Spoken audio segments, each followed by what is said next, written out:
Well, the numbers of registered voters is down this year compared to previous years. 49,267 voters have registered, according to the Guam Election Commission. GEC's Director John Blas says it's too early to know what the turnout is, but he spoke with Josh Tekenko about some of the issues during today's voting. Half a day from Election Central, I'm Josh Tekenko, and we're standing here next to Guam Election Commission Director John Blas. Good evening, Mr. Blas. How are you? I'm fine, thank you. How has the election been for you so far? I know you've been busy going throughout the different precincts all throughout the day. What's your take on it? Okay, actually the Guam Election Commission has been very busy since 3 o'clock this morning. Of course, we had to roll out all the supplies in the ballot boxes to the precincts. That process went well. Then, of course, the precinct officials were to be at their polling sites. We did have a few concerns from the precincts with regards to the gates being open, but of course those calls came in before 6 o'clock, so of course the poll maintenance workers weren't scheduled to be there until 6.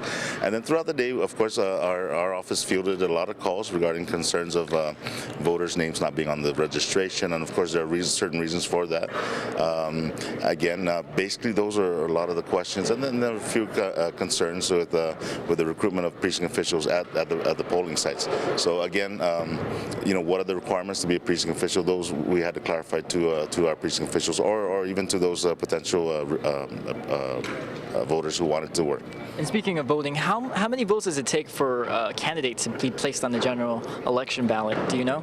Yes, actually, Title III actually has a minimum vote requirement, and again, this is pretty much for all the races. Now, what it is basically the candidate must garner 3 times greater the number of signatures required. So in the case, for example, for the senator, 250 signatures are required, so 3 times greater would be 751, or 4% of the ballots that were obtained by voters today. So again, of the 2 numbers, 751 or the 4%, whichever is less. So that would be the minimum vote requirement. Okay. And do you expect this night to play out pretty smoothly? I know back of us, the Manila precinct is just packing up. Right. Yeah. Again, of course, it's our hope that this process here as well will run smooth. But again, I don't want to speculate what's going to happen, because again, a lot of the work is going to be going through the different processing stations.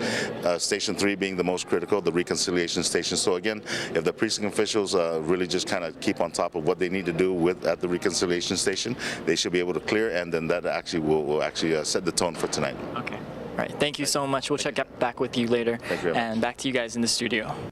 And we should start to get some preliminary results soon. Our next update is coming up at 9:30, so tune in for that with PNC's Catherine Cruz Norton. But we'll cut in as needed to give you the latest results. And remember to check the latest on the election results. You can go to our website at pacificnewscenter.com. Stay tuned to ABC 7, Fox 6, or listen to K57 for the Pacific News Center's continuing coverage of Election 2008, Guam's primary election. And go to pacificnewscenter.com for all the latest results.